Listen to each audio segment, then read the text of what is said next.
Hi there. This video is to help you understand and be able to use the test sections of Music Teacher's games. The test and quizzes section is designed so users and teachers can create tests and quizzes for their students. Music Teacher's games will score and keep track of the tests and scores, record the student scores, which will be available in the user's profile page. Both the teachers and students must be registered and logged in to use the tests and quizzes.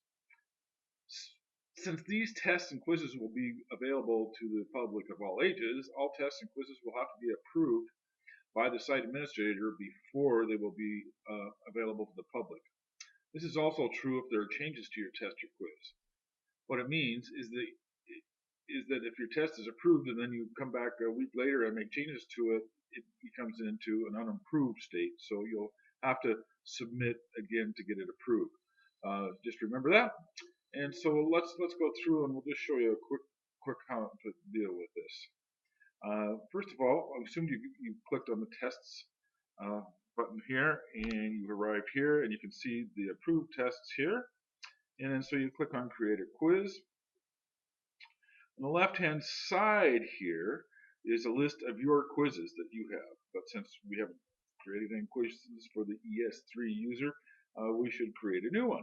So let's go ahead and do that. Now a test or a quiz, whichever you want to call it, has a couple of different things you should know about it overall. First, these three tabs. This is the quiz title and level, step one. This is just kind of the container for all your questions. Okay. Tab two is if you had created a quiz, it would all your questions for this quiz would show up here, and you'd be able to actually preview them by clicking them from the list. And then over here, this is where you spend most of your time in the new edit questions tab, where you create the question and all the possible answers or options for that particular question. So let's go back here and let's just make sure we're on the right page here. We'll click New Tests. And then it refreshes, and so we type in my first quiz or test. I've got it kind of set up there. We're going to choose that it's a theory test, it's a beginner. So now you have to always remember to preview and confirm. And then what you do, if you like what you see there, you just save it.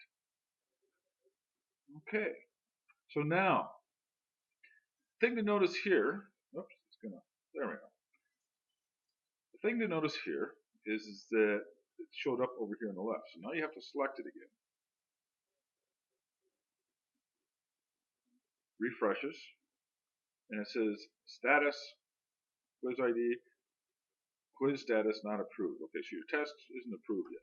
So let's go over here. Oh, no questions. So let's go over here and we'll make a new question on this tab here.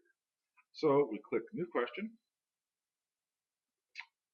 and this is the first question.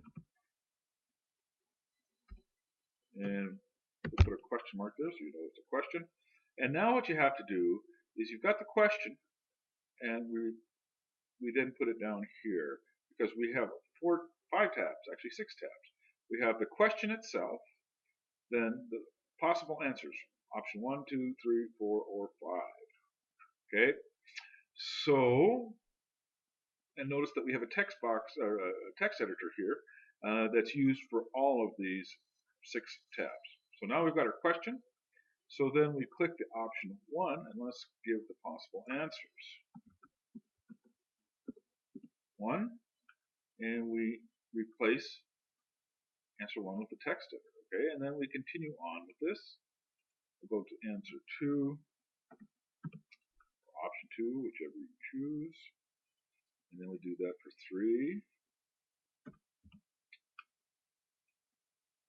Do it for 4. And we'll do it for 5. I noticed that I got a little error to fix there. Option 5 is sitting twice. All right, so now we have our question, and we have 5 possible answers. Now, every question has to have at least one correct answer, so we'll check it there. Okay. Now, if you went back and you checked another one, notice that if you went back, it just automatically changes for you. So you can only have one possible answer. So, but you got to have one, or else you won't know how to score it. So then at that point, all we have to do is save the question. The question is saved. So now let's go back.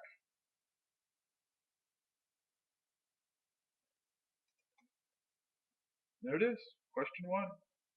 Okay. So now from there you can preview it, and you can see what the question will look like in the test or quiz. Now at this point, after you've gone over here and added a bunch of questions, you have to go back to this first step and then submit it for approval. Then you have to wait. Okay, so if we submit for approval, it'll then send me an email saying that somebody's requested a quiz to be taken a look at for approval, and then I will have to go through it and approve it before I'll have to take a look at it, make sure it's correct and all that kind of stuff, and then if it is, I will approve it, and you'll have your first test or quiz that you can use with your students. Anyways, I hope that explains everything. Thanks.